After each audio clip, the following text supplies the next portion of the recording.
Hello, everybody, and welcome to Ring's webinar on how to do gender analysis within health systems research. We're really excited to have you here today. As I'm sure you all are aware, Rings, which stands for Research in Gender and Ethics, Building Stronger Health Systems, is a cross-RPC consortium between Resist, Rebuild, and Future Health Systems, of which all of you attending today are members or affiliates of one of the three RPCs, and we're funded by Divid in the UK. So I'm just going to start today with an overview of the webinar. So Asha George will be providing a brief introduction to gender and health systems. She'll then go on to talk about gender analysis in the health systems research content. And this really looks at the content of research, your research questions, what you include in your data collection tools, for example, and how you go about doing that. Then Sally Theobald from the Liverpool School of Tropical Medicine will come on and provide some reflections and examples about gender analysis and health systems research content.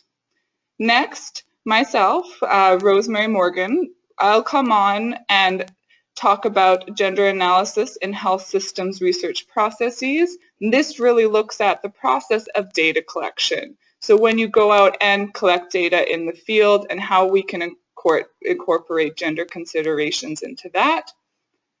And next, we'll be looking at gender analysis in health systems research outcomes. This really looks at the outcomes of research and what we hope to achieve through our research. Then Sarah Sally from Makerere University will come on and give her reflections and examples on incorporating gender analysis into health systems research processes and outcomes. This will be followed by a question and answer session for everybody. And then at the end of the webinar, there's a very brief webinar evaluation, which we'd be very grateful if you took the time to fill out. There's only 5 or 6 questions for you there.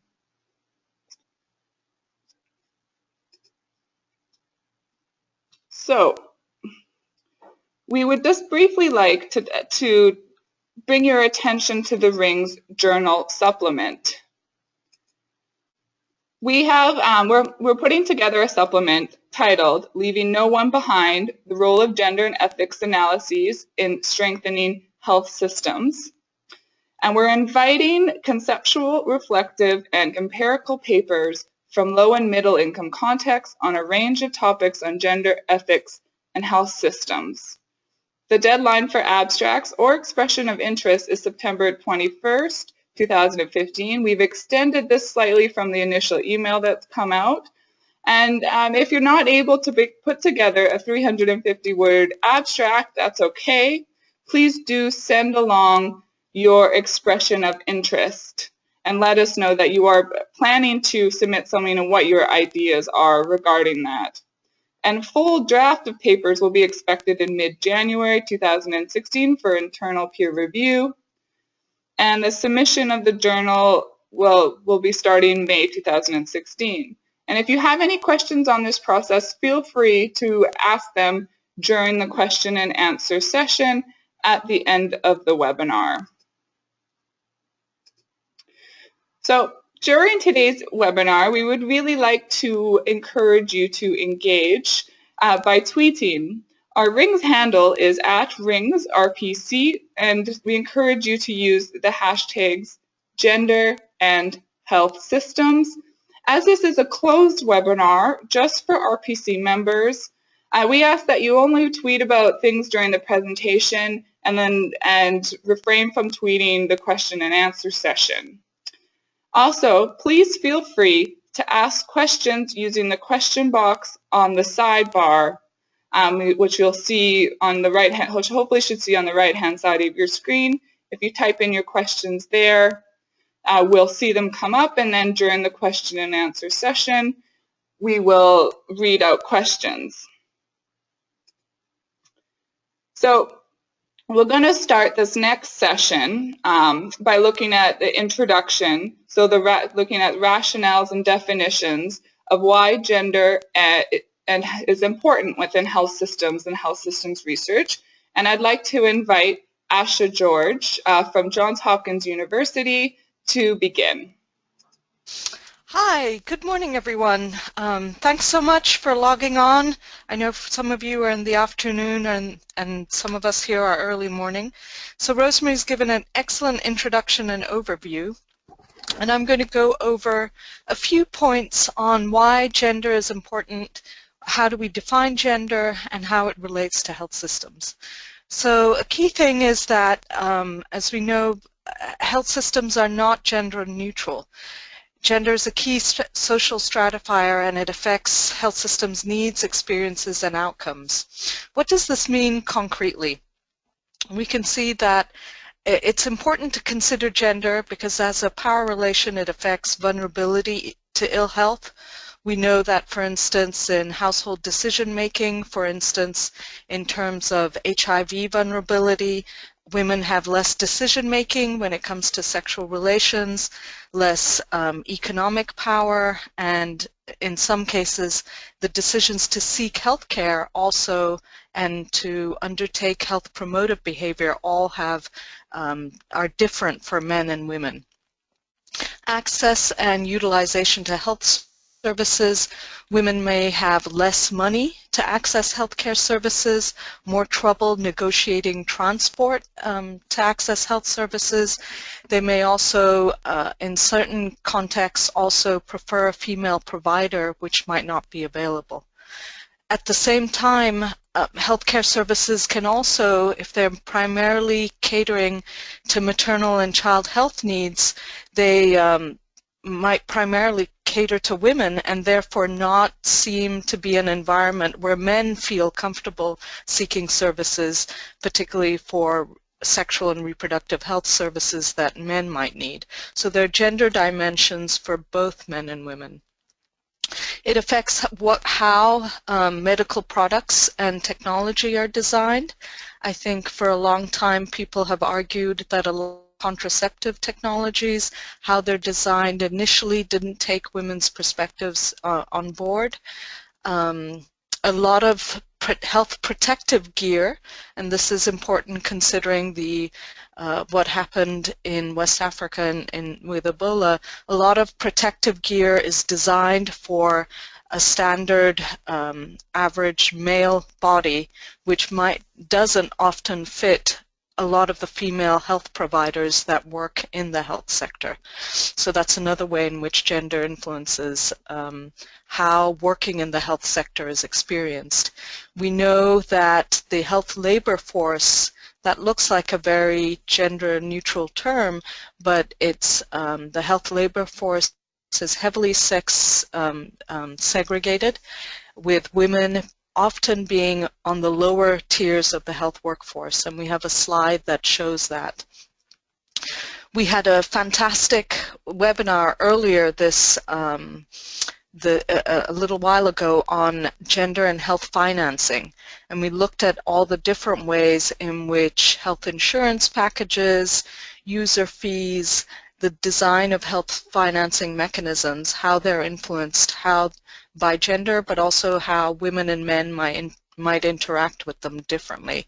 What health services are covered by universal health care reforms and what are left out, what are seen to be more controversial. And that has implications for men and women. Finally, it's also important to consider how data is collected and what kinds of data is managed, and we have a slide later coming on that focuses on this entirely. And health policies, how are they developed, with whose inputs, who gets involved with consultations, who are in the health sector at higher levels. There are huge differences by gender, and that influences how things are implemented. So Rosemary, can you go to the next slide, please? I think that I gave you an overview earlier. It was a sort of different ways in which gender affects health systems. Here I want to just reflect on a personal experience and think about, I think one reason why the obvious factor that health systems are not gender neutral isn't considered is that we have a lot of neutral terms in health systems. For instance, community health workers, village health committees, insurance packages, they're all sort of written in a very gender neutral language that doesn't automatically, unless you know the context, you don't know the gender composition. And that's one reason why health systems has failed to consider gender. Sometimes, even if we know the context, we don't see gender inequalities at all. So this photo's from a visit when I was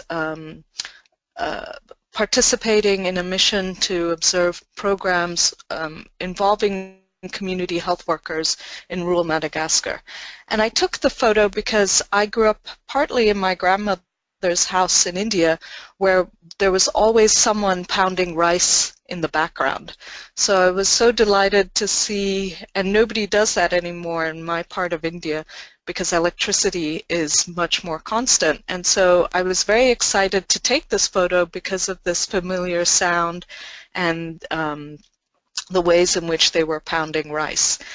Later, I looked at this photo and I was startled by what else the photo shows. And I'm struck by there's all the people working are women, but also young girls.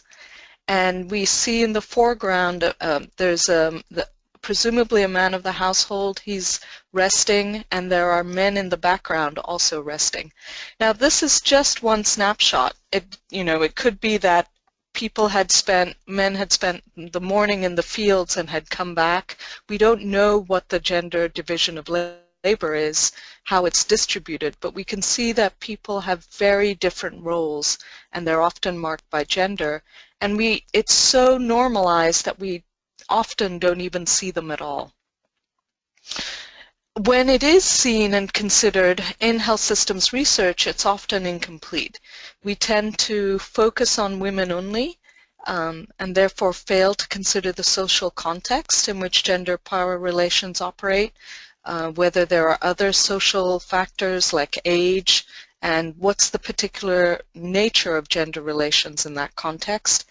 And in other instances, we do disaggregate by sex, but we don't analyze the data much further.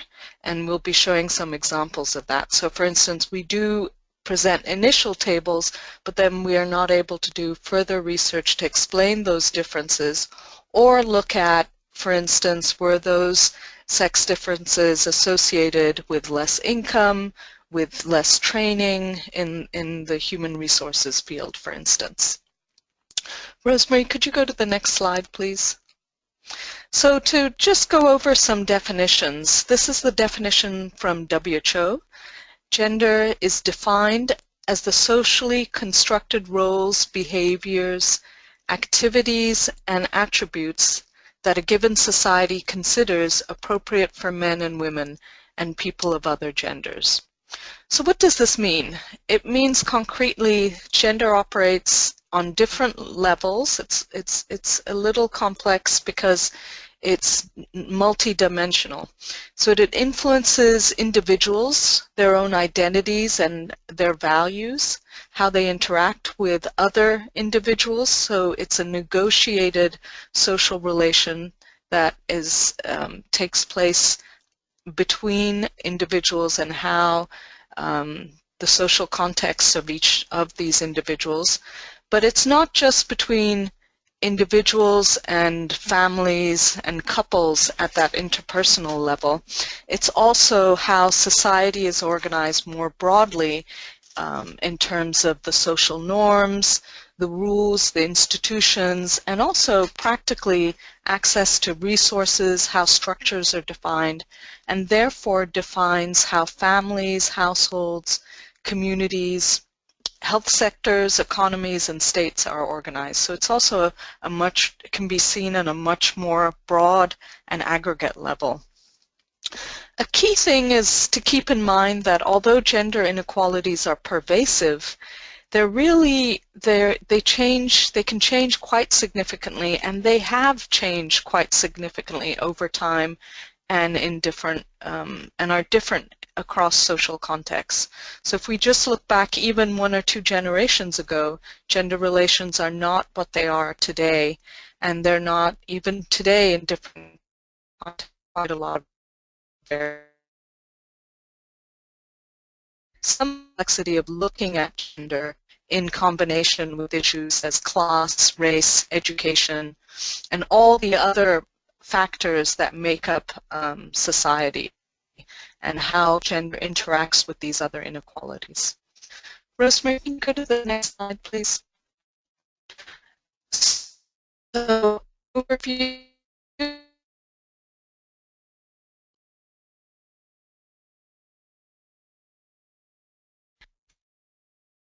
For go over a little bit more in detail how does it affect health systems research content. So after defining gender, I'm going to now dive into giving some concrete examples of how does it change the way we look at particular issues in health systems research. So Rosemary, next slide, please. So some key ways in which we can change the way we do health systems research, how the content of doing that will change. And it's a key starting point. There are some important tools we can use when we start to do this, and there are some basic ones we're going to outline today. The first one is on sex disaggregation, how important that is. We're going to go over the use of gender frameworks, and then we're going to give some practice examples of using a gender framework. How do we include some analysis questions that help us probe further how gender affects men and women differently in health systems. Rosemary, could we have the next slide, please? So at a basic minimum, we do need sex disaggregated data, and it's striking sometimes how much this basic foundation is not there. So we need data to be collected in a sex disaggregated manner. Often in many health systems that's done. For instance, immunization records do have the sex of the child on them, but then they're not necessarily maintained in a sex disaggregated way. In the health sector, we tend to aggregate up at higher levels, and therefore analysis later is difficult unless you go to the original source records. Currently, sex disaggregation mainly is to distinguish between men and male and females in information systems. There are very few data systems that have begun to include third or other genders as a routine variable, even though in some contexts like South Asia, third genders or hijras are beginning to be recognized in passports and in other forms of government bureaucracy. Data systems don't routinely yet categorize them. It's important. Why is it important? Well, without looking at aggregated data sets can mask important differences, and without disaggregating by sex, we really don't know the extent of inequality, or in some instances, the extent of equality. And therefore, that bias can negatively affect the validity and reliability of our research evidence. So it's a critical first step. And we're going to move to an example here. Rosemary, can you please move to the next slide? Looking at gender and human resources. A lot of health labor force surveys don't report information disaggregated by sex. And therefore, in some ways, a lot of human resources for health studies conceal the gender composition of the health workforce. And this is one example. So we do know that in general, nursing is more female, except in certain contexts, in certain countries that cadre might have changed significantly. So we make these assumptions, but it's still helpful to see that sex disaggregation at every cadre. And once we look across the different cadres, we see how gender leads to a very skewed distribution of men and women across the health labor force. We tend to see higher proportions of women at lower tiers of the health workforce with less education, less employment security, and less earning potential. And this is an example. This graph here has men in red and women in blue, and it's looking at students within health training institutions in Kenya. And you can see on the left that for medical officers, it's primarily male, but once you go to the next level down to clinical officers, you see many more women involved. And if you go all the way, for instance, pharmacy is also primarily men, but if you go to a pharmacy technician, which is the next step down, again you see more females entering that cadre. And if you look all the way to the right, if you look at those frontline health workers that are working at the community level, CHUs or CHWs, they're much more predominantly female, and of course are at a lower level in the health system, often means less training and less opportunities for advancement as well. If we don't disaggregate by sex, this sort of very glaring inequality often disappears from our analysis. Rosemary, can you go to the next slide, please? So we have a lot of frameworks. We reviewed for our paper what are the different gender frameworks that are out there, and they're important because they help us organize our thinking, and particularly for researchers, help us think through the research questions, think about what kind of data we want to analyze and collect. For our in-rings, we have a tool, we have a resource here that we published. We looked through, there are a huge number of frameworks. There are very few that are actually applied to the health sector. So we picked out 10 that would be helpful. That's listed at this website address. It's also on our Rings website. And we have images here of just a few of them. WHO has recently published some very good this is a planning and program checklist for measures, but also there are a number of other resources. At UNICEF, this is something that the Liverpool School Sally was involved in with myself on developing methodologies to look at child survival, health and nutrition. USAID has a number of frameworks, and this is one related to health financing and governance. So there are a lot of frameworks, but do they necessarily help? Rosemary, next slide, please. We put this as pulled together, looking across the frameworks to sort of look at what are common elements, and this is what we've pulled together. And I hope by breaking it down, it becomes more concrete how gender frameworks can be helpful. So we have two main elements here.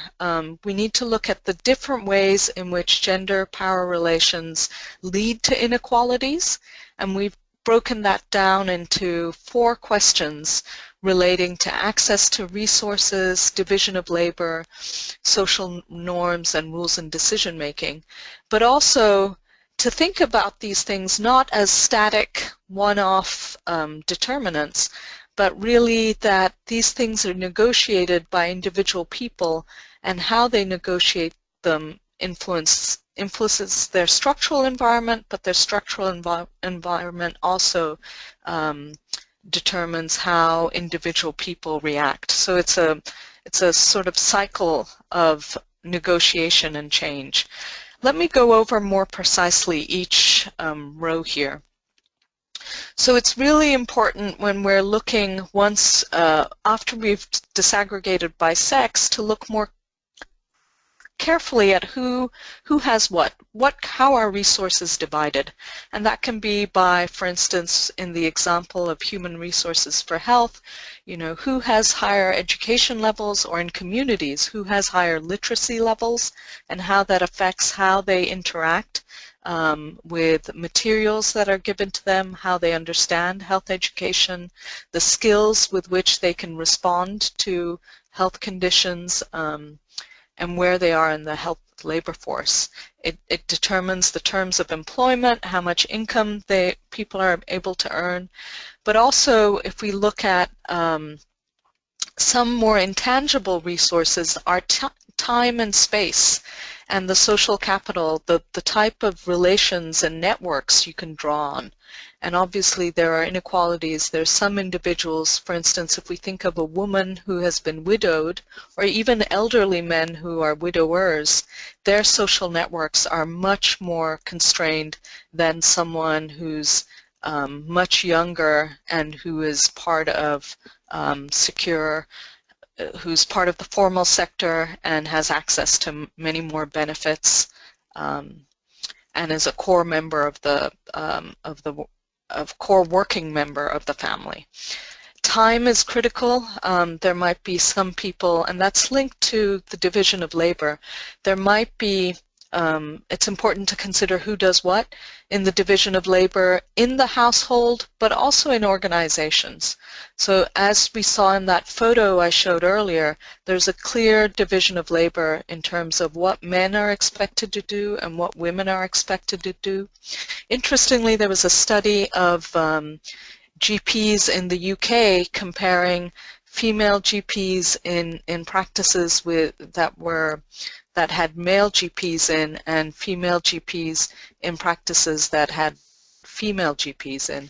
And the division of labor changed quite significantly in those GPs. So even in organizations, we have expectations, or there can be a division of labor of what men and women do.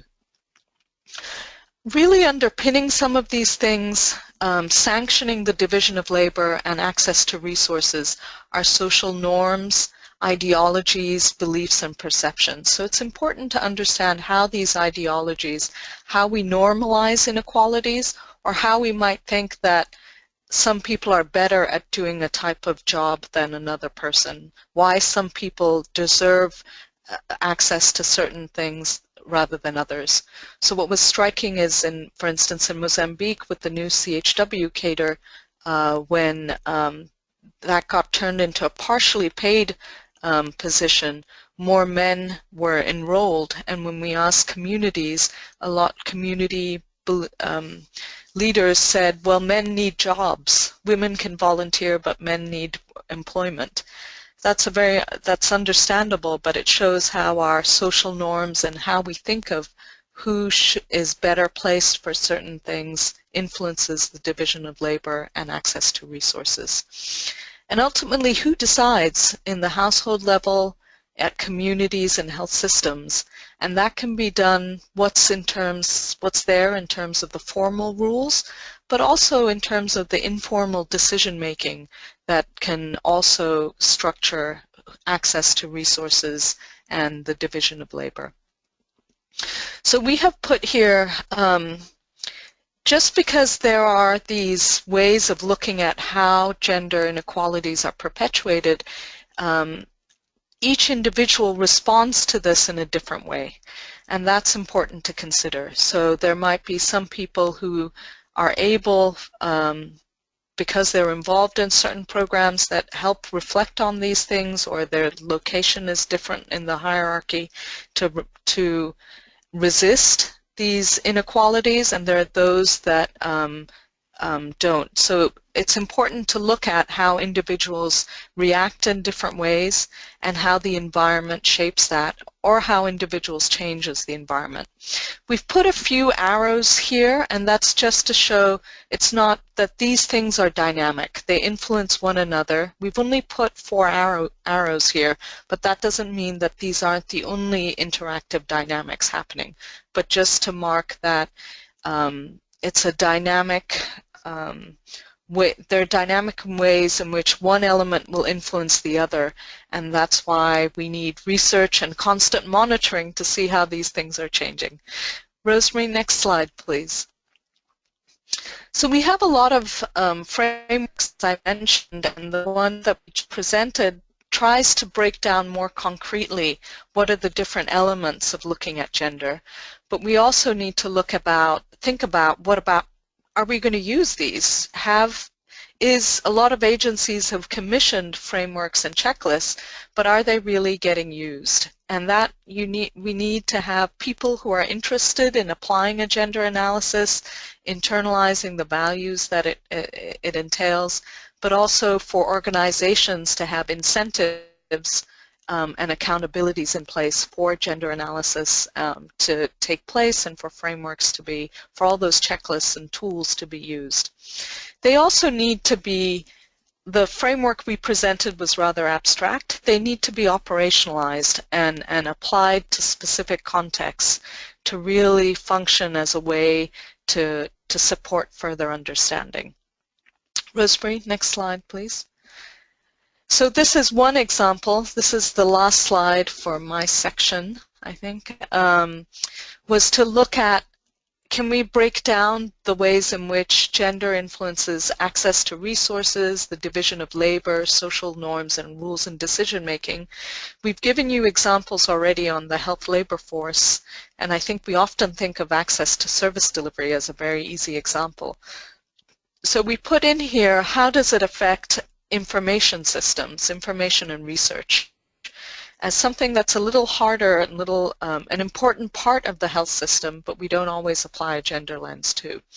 So I think it's important to look at and examine, are there differences in terms of who has access to skills, devices, and technology that transmits and processes health information? Who's responsible in the health system for collecting data? That comes under the division of labor, but how easy is it for them to transmit that data? People might have different access to literacy and technology.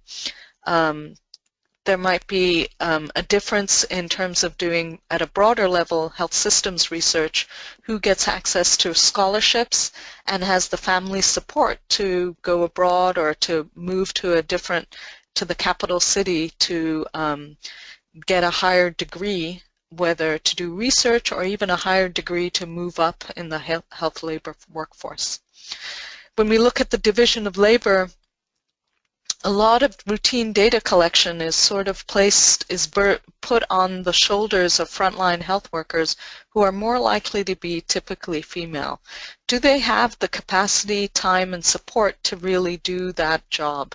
And are they well supervised and supported to do that? We know this is a huge weakness in health systems. Are there gender inequalities in terms of who collects data and who supervises data collection? And taking that into consideration, could that improve the quality of what is collected? Are those who supervise data collection given gender training, and would that help improve their supervision styles? Looking at social norms, we know this has a huge influence when it comes to reporting. Do women or men who have experienced gender-based violence, do they feel comfortable reporting gender-based violence and seeking services for that? And then do information systems even have ways of recognizing and recording gender-based violence? There are a lot of trauma wards that don't record the injury, but are not able to distinguish or flag cases by what could be the potential type of injury in terms of the social determinants of that. So coming to the last bit on rules and decision making, we also want to look at who decides what data is collected, what's relevant, and at what level should it be disaggregated by sex, how health systems performance is measured. There might be performance indicators that tend to measure characteristics or aspects of performance that men do versus women do. So for instance, we were just looking at performance measures for CHWs. Are they going to measure more things that are observable, like the number of medications they have and how many sick children they treat, versus the much harder, more intangible aspects of how they talk to pregnant women, how embedded they are in communities, and there might be big differences by gender by that. And then for marginalized groups, for instance, adolescents who are seeking services, or particular minority groups, that are there safeguards in place that protect their information being shared with others? So this is one example of how looking at a framework opens up many more research avenues or questions to pursue to better understand how our health systems work. Rosemary, Okay. next slide.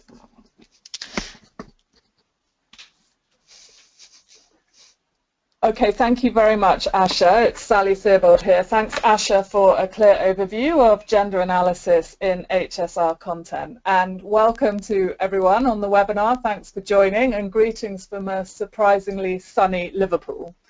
And to also encourage people to think about submitting abstracts and ideas for the forthcoming special supplement in Rings.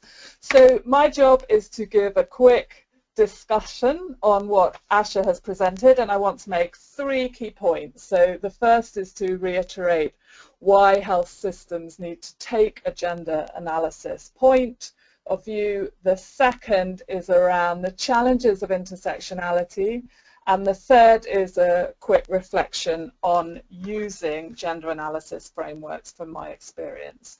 So if I start then with the first point about health systems and gender analysis, I think this is important really from multiple ways of looking at health systems. So if you take an illness or a health issue perspective, for example, if you look at tuberculosis as a tracer, vulnerability to TB, ability to access TB services and diagnosis, ability to adhere, ability to get the support required, is shaped by gender in different contexts. Or you can take a well-being approach on a particular issue, and that's what we did in the work on nutrition, which Asha highlighted, and looking at how gender roles and relations can shape nutrition and malnutrition across the life cycle, from in the uterine to babies and onwards through teenagehood and into adulthood.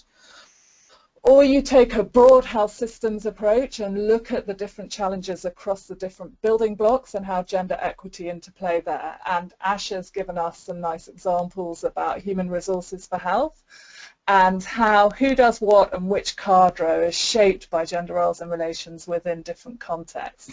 And we've got some exciting Rings grantee work looking at human resources for health from a rebuild perspective. So Stephen Bazuzzi and Yotomu Chirwa and colleagues in Zimbabwe looking at gender and rural retention of health workers in Zimbabwe, and Shretush Vong and Bandet Ross in Cambodia looking at human resources for health, gender and leadership. Or you can look at specific groups and migrants. Clearly a massive, migrants and refugees, a massive global issue right now, and within Uganda, Richard Mwangi has a small grant through Rings and is looking at how gender shapes different migrants and refugees' ability to access different types of health services within Uganda. Or you can look at specific contexts, and within Rebuild and with Sarah Sally and Andrew Achero and others, we've been looking at the ways in which gender shapes health systems and how they play out in post-conflict contexts in northern Uganda. So I think different angles and different aspects of health systems require gender analysis. So my second point is about intersectionality and sex disaggregation. So intersectionality then means the interplay between gender, between class, between ethnicity, age, disability, sexuality. So saying that how we respond and are shaped by illness and react with the health system, we need to look at how gender intersects with other axes of inequity. So this brings challenges, and it brings challenges in terms of, if you're looking at health information systems, where and what level of detail should we be trying to disaggregate data by? And I know this has been a big discussion in South Sudan, with some advocates calling for multiple disaggregations and others saying, well, if we do that, the people working on the data collection, we're going to have to double those staff, and we don't have enough staff. So it's a mixture of being pragmatic and finding out what really matters within context. And I think sex disaggregation is a bare minimum, but in other contexts we need to think about what else to add, and we need to make sure that that is usable and accessible. And in Mozambique there's been nice examples of gender focal points at a district level working with gender disaggregated health information system with communities and saying, okay, what do these differences mean, and how can we therefore shape services to promote more gender equitable access? So my third point then is about frameworks, and we've got these very clear resources from RINGS that synthesize the different gender frameworks that are available. And just to say from my experience, they have been really helpful. I think they help make gender visible, as Asha talked about the framework. With photos, from Madagascar, they help us pull out the gender issues and make visible what can be invisible. And I think that we've used them in Liverpool School of Tropical Medicine to support partnerships with health programs, so to work with TB programs or HIV programs to think through the programs and how we can address gender in the different elements. I think they can be really useful in terms of methods and addressing what we need to think about for a questionnaire, for a life history interview, what is important to think through from a gender perspective. And I think frameworks can also be very helpful to address context. And if you've got an in-depth case study, for example, about mass drug administration in Cameroon, you can use that to help think through what adaptations would we need to make to adapt this to the realities of Ghana. So do use the frameworks. There's a whole range available. You need to think which will be the most appropriate for you. Okay, so that's my 5 minutes up, and I would now like to hand over to Rosemary Morgan, who will talk to us about gender analysis in HRS process and outcomes. Many thanks. Over to you, Rosemary. Great, thank you very much, Sally. So this section looks at incorporating gender analysis into the health systems research process. So this includes understanding how the research process itself can be imbued with power relations and biases. And this can be in the more broader sense in terms of who funds research and who owns it, who gets the capacity to carry out research and use it, and what gets disseminated into whom, but also in the more narrower sense of actual data collection and analysis processes, and relationships between researchers themselves and relationships between researchers and participants. Today we're going to be using data collection and analysis to illustrate how gender as a power relation can influence the research process by considering who participates as respondents, when data is collected and where, who is present, who collects data, and who analyzes data. So why is it important to think about who participates as respondents? Well, individuals can be excluded from the research process due to gendered power relations. For example, there can be significant gaps in education and literacy between and among women and men, and in many contexts, women often possess lower education, literacy, and language proficiency levels. In addition, female respondents may also need to seek additional permissions to travel to research locations and have less leisure and privacy. So all of this means that in many contexts, it may be more difficult for some women or some groups of women to participate in the research process. And in order to ensure their participation, researchers need to go an extra step. And to ensure that when they are participating, that you are not negatively impacting upon them and their lives. So in addition, power relations can also skew research towards focusing on women out of their social context without including less visible decision makers. And this is usually often the case in women-centered research, focusing on women's health needs, maternal and child health, and sexual and reproductive health, for example, where men are often excluded despite the fact that they very much influence women's health-seeking behavior due to their decision-making roles in the household. So it's very important to consider who participates in respondents, who is excluded as respondents due to such things as gendered power relations. So when data is collected and where, why is this important to consider? Well, women and men have different responsibilities and roles in relation to occupational life, domestic life, and migration. And the gender distribution of work within these spheres differs.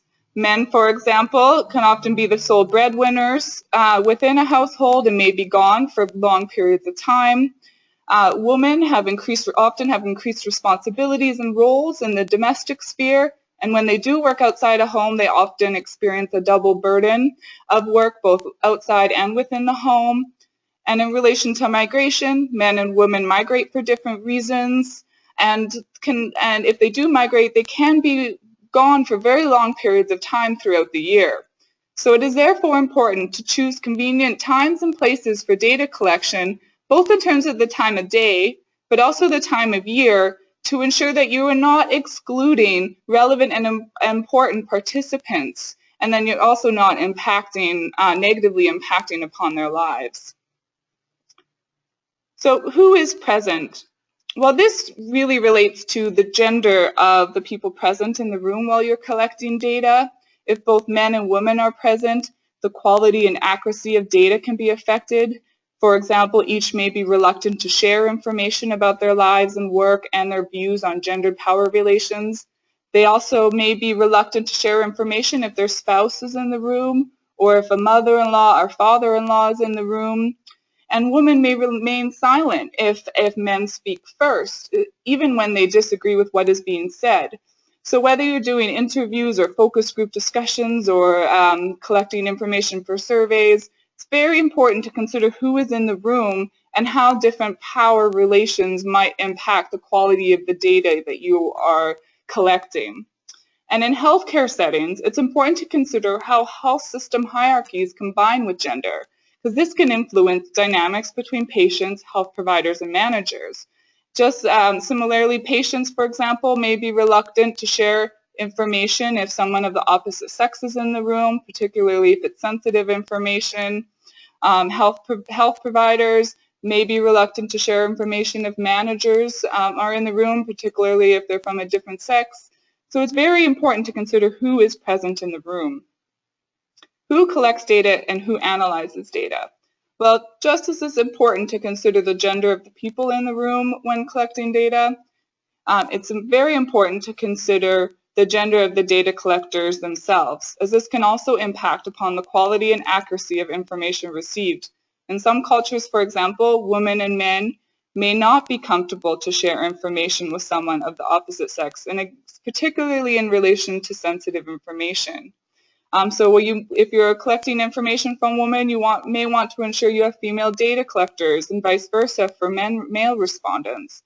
In addition, age, class, ethnicity, and occupation can also affect data collection, and the characteristics of the data collectors can bias the results received due to these types of characteristics. One way to minimize these biases could possibly be to train men and women to collect data from their own communities.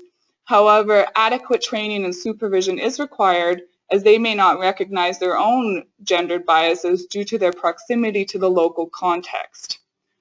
So it's also important to consider our own underlying gender biases and assumptions and how these may affect data analysis and the results reported. So it's very important to consider the gender biases of the data collectors, who's collecting data, who's analyzing data, and how the sex and other social characteristics of data collectors may impact on the quality and accuracy of the information that you are collecting. So This section really looks at a third aspect of how you can incorporate gender into your health systems research by looking at how it can be incorporated into your outcomes about what you hope to achieve from your research. And it considers how research affects and/or changes gender relations. So research can be used to progressively change gender relations. However, it can also negatively impact upon gender relations, and we must make sure that our research does no gender harm. So when incorporating gender analysis into health systems research outcomes, we're really considering who is empowered and disempowered by the overall process and the subsequent outcomes. So how do we use research to progressively change gender relations? Well, this type of incorporation really needs to happen from the outset of a project and be thought about in relation to your aims and objectives and research questions, and also in relation to the types of methodology that you choose to use. And participatory action research is one type of methodology that can be used to transform relations. It highlights the centrality of power in the construction of knowledge and challenges researchers to reflect on and redress power imbalances within research, particularly in relation to the power imbalances between the researcher and participants. It also actively involves participants in the research process and engages them to act and reflect on self-identified problems or issues, usually through particular participatory activities. Now, feminist participatory action research is a type of participatory action research. Whereas the former highlights the centrality of power in a more general sense, the latter really looks at gendered power relations and recognizes the centrality of male power as a core component of all contexts. However, it also understands that discrimination against women is experienced differently depending on context-specific social stratifiers. So again, context is very important when we're looking at gender and gender relations. So participatory action research has been used very successfully in the past as a way to challenge and change gender relations, and it's something that can be used within health systems research. However, at the same time, not all research will be able to or even need to transform gender relations. At the very least, however, we have to aim to ensure that no gender harm is caused, i.e. that negative gender and health systems outcomes are ignored or aggravated. Because involvement in research can affect a person's relationship with others in adverse ways. For example, some unintended consequences of mHealth interventions that did not address power relations or include them in the process included an increase in domestic violence, abuse, or partner control. In some instances, for example, women were provided with mobile phones when their partners did not have one, or women were using mobile phones to generate increased income earning potential. And this really did have an impact on the gender relations in the household that the researchers did not foresee or think about ahead of time. In addition, in relation to data analysis and dissemination, we really need to consider how males and females are portrayed to ensure harmful gendered stereotypes are not replicated. And this again relates back to how thinking about how our own gendered biases might affect our data analysis that we conduct. So in conclusion, gender is often regarded as a tick box exercise or considered as an add-on, seen as irrelevant or not worthwhile. And we hope that this webinar today has convinced you that it is a worthwhile activity and should not be considered a tick box exercise. In addition, gender research is often only focuses on women specifically, while excluding key decision makers such as men or potentially mothers-in-law. And there are a spectrum of ways in which gender can be incorporated into health systems research. This includes disaggregating by sex, using gender frameworks and gender analysis questions, mainstreaming gender considerations in data collection, analysis, and reporting, and developing research aims, objectives, and/or research methods to progressively transform gender relations, or at least do no gender harm. So in conclusion, really, including gender analysis in health systems research can lead to more valid, robust, and accurate data, which can ultimately lead to better recommendations, more strategic interventions and programs, and more effective policies. I'd like to now hand it over to Sarah Sally, who will be offering some reflections on these two issues. Hi everyone, this is Sarah Sally and I bring you greetings from the School of Women and Gender Studies, Makerere University, Kampala, Uganda. Thanks a lot, Rosemary and everybody, for the presentation. I would just like to highlight two messages. One of the key messages is that actually the emphasis that research has power relations cannot be overmade. Indeed, there are power relations in the research process, including health systems research, and it's even more so where these power relations are governed by gender. All the previous presenters have emphasized on the relationships between researchers and researched and rich and poor and all those other aspects that intersect to affect gender relations and affect health system research outputs.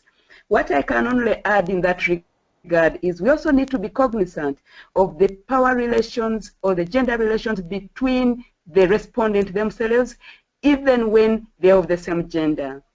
For example, over time we've had to learn that it's not just enough to have a focus group of women and men if those women are of different ages. Why? Because in certain societies, particularly in rural settings, wives will be living together with mothers-in-law, and that may affect how much they disclose. If what they are going to disclose is likely to be taken negatively by the mother-in-law or the sister-in-law because that affects their male close kin.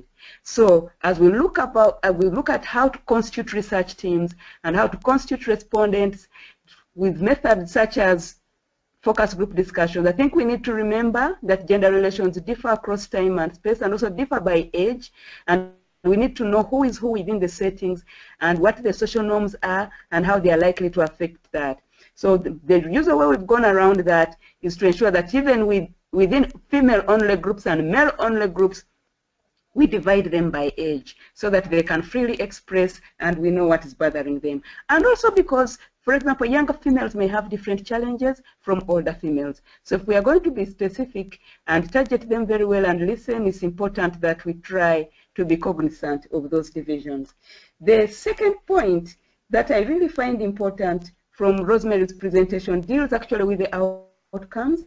And when we are talking about the intended and unintended consequences of research, we have to be aware, as Rosemary said, not to actually bring out gender harm. And one of the ways we've seen this is a lot of the studies that focus on females tend to actually end up blaming women for poor health in communities and also making it their burden to redeem the poor health of communities, forgetting that what women may be exhibiting is just because they are caught up within a gender terrain which does not change. And some of the examples we can think about here are like a lot of information on why women should birth control. If it's only given to women and forget that sometimes the decisions for fertility size lies beyond the females, that can be a problem. Another example is when we talk about, we give women a lot of information with regard to health and nutrition and make it their responsibility to ensure the household is healthy. If they don't have the resources to procure those things that go into a balanced diet, then it becomes a problem. The household will still suffer. The male who is strategic to that decision is not aware, and at the end of the day, she will be blamed for having malnourished children. The same thing happens when we talk about, we tell women in antenatal clinics that they must feed well. When they go home with these issues that you see, the midwife said, I must feed well because I'm pregnant. If the husband is not aware of that and is not knowledgeable, they may think the woman just wants to overeat. So if the woman ends up not being healthy, she's blamed for not having adhered to proper medical advice. So as we think about this thing, what Rosemary said, that actually we need to know who is in and target everybody who is involved, is very important, because if we don't do that, then we shall end up burdening women and at the end of the day blaming them when the health situation does not change. And how does this often come up? It's because we think women are the easier ones to catch in research. From our social backgrounds, when you go into households to do healthcare seeking behavior or health research, it is women you always find at home. And in social contexts where women cannot turn away against, they end up consenting to participating in an interview, even when they would have had different things to do, or even when they would have preferred to do something else. So within that social setting, the researchers have to be sensitive that although this woman socioculturally has no power to say no to my interview, I think it's not the right timing. Okay. So another thing why we need to focus beyond women, to focus on the health system, is that women also can uphold sexist notions of what is good health and what is good gender relations. Because as I said, the relationships where you have mothers-in-law preferring to side with their sons other than with their daughters-in-law are clear examples where women may uphold a gender order which is disadvantageous to women who they don't see as being close to them. So if there are any two messages we need to go with from this webinar, is that one, health systems research, like any research, has power relations which are of a gender nature and which, if we don't consider seriously, may disadvantage women. The second message I've been trying to make is that when it comes to health systems research, a focus on gender relations and gender analytical frameworks is more important and more useful and more helpful than a mere focus on women. However, in doing this, we also need to know that there are likely to be some challenges. For example, we've always been confronted with the fact that if you focus on gender, then you're asked, so are you moving away from women? Or at the end of the day, won't you forget to focus on women because you're focusing on gender? Sometimes people are nervous of the fact that a focus on gender is likely to end up being more a focus on men, and then you end up losing the women. So it's good to focus on gender other than focusing on women, but we need to watch out that it does not end up putting women on the back burner and replacing them with males. Another second challenge we need to be cognizant of is the issue of indicators and measures beyond sexist measures of male and female. And I think here's where we need to do much more work and ask ourselves, how best can we capture research outputs from a gender perspective without a mere disaggregation of males and females? I would like to conclude by that.